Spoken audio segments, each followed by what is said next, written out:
In this video, I'll be showing you my digital painting process for this artwork. Hello YouTube, welcome to my channel. If you are new here, I create videos on my art and I tell you my tips and tricks as a professional artist. If that's something you're interested in, be sure to subscribe and hit the notification bell. So a couple of weeks back, I posted this image on my Instagram and some of you messaged me asking what software did I use and how did I do this artwork. So in this video, I'll be showing you my digital painting process for this artwork. If you have been following my videos already, you would have known I've already posted one digital painting process video, but that is more for a comic style artwork. And this artwork which I posted on Instagram is kind of like in concept art. And hence my process differs ever so slightly to achieve this look. Without further ado, let's get started. First up, I always begin any artwork using a pencil and a paper. I cannot stress this enough on how easy it is and how comfortable it is to begin with pencil and paper. This is a medium everyone is familiar with and you usually get a ease into it when you're trying out your ideas. So this would be my first step. Always start any artwork on a paper. Now once I'm done with my pencil sketch, I scan that and bring it onto Photoshop. So a lot of people ask what software I use and the answer is always Photoshop. And using Photoshop, my second step is line art. In the end, the line art will completely go away, but so this step is optional, but I always start with this step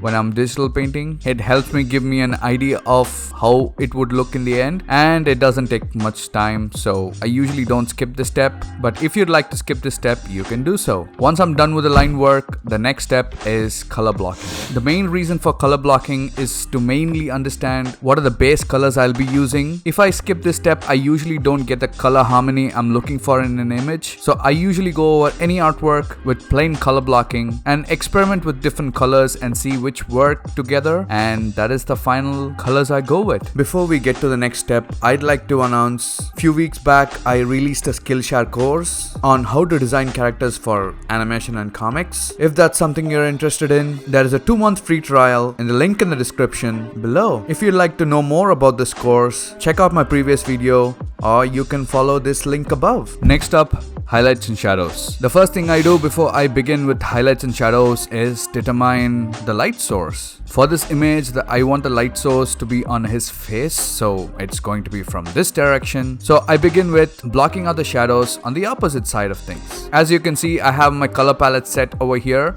and I try and experiment with different levels of shades of each color and what works best. There's no proven formula for this. It's all just trial and error. One thing alone I keep in mind is from my light source, the objects very close to the light source will have the maximum highlight intensity and the objects that are farthest away from the light source has the darkest intensity. So even my darks on my lightest section is usually brighter than the lights on my dark sections. I hope that makes sense. If you can't understand that, let me know in the comments below. I'll be sure to explain you personally. And this is why I like to have a clean line art so that I can use this as a guide to emphasize my highlights and shadows. From there, it's all about the small details, experimenting with light and shadow and tweaking it till I'm happy with it.